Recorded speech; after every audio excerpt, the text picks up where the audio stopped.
C'est le bruit qui terrorise les Ukrainiens. Ce vrombissement caractéristique d'un drone. Immédiatement, tout le monde s'enfuit.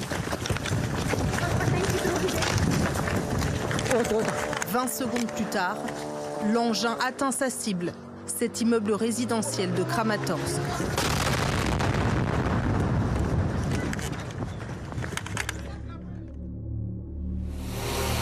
Cette guerre des drones ne laisse aucun répit aux habitants,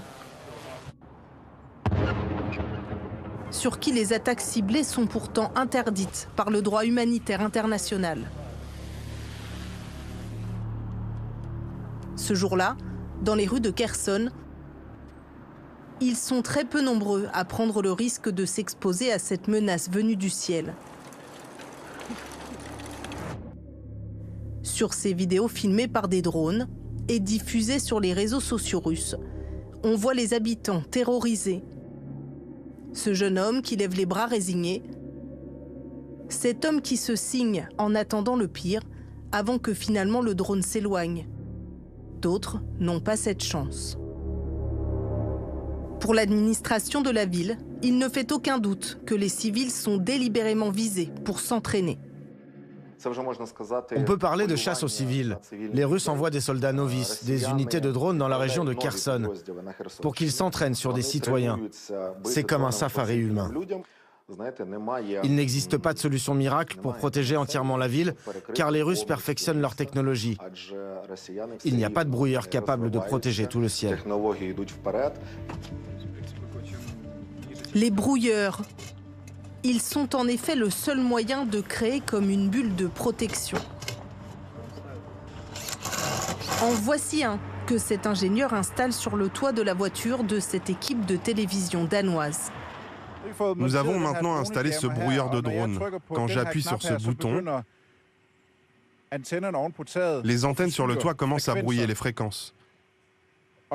Et quand j'appuie sur le bouton 4, le son de notre micro ne fonctionne plus car les fréquences du système sonore de notre caméra sont brouillées. Ce brouilleur empêche les drones de s'approcher de la voiture.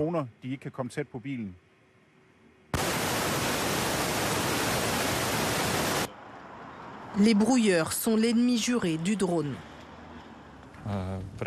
Cela perturbe le contrôle du drone et provoque sa chute. En moyenne, le brouilleur agit dans un rayon de 50 mètres autour de la voiture.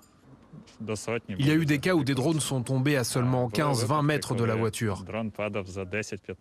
Mais cela a suffi à sauver des vies humaines. Rien que la semaine dernière, plus de 2000 drones ont frappé la région de Kherson. Des explosions aux conséquences bien visibles dans cet hôpital de la ville. Cette femme rentrait chez elle avec une amie quand elles ont été traquées par un drone. Nous étions deux femmes, maquillées, sans chapeau, portant des fleurs et des vestes blanches. Ils voyaient bien que nous étions des femmes, pas des soldats. C'est l'horreur. Dans cette autre chambre, Boris, 19 ans, blessé aux poumons et aux jambes. Le minibus dans lequel il voyageait a été touché par un drone. Une femme a été tuée et 8 personnes blessées dans l'attaque.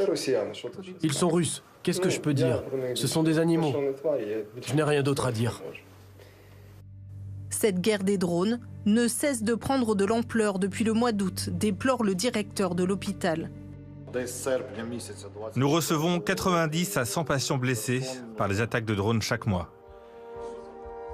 Ce jour-là, ils étaient 28 dans ce cas. Dans presque chaque chambre de ce service se trouvait une personne blessée ou mutilée par un drone.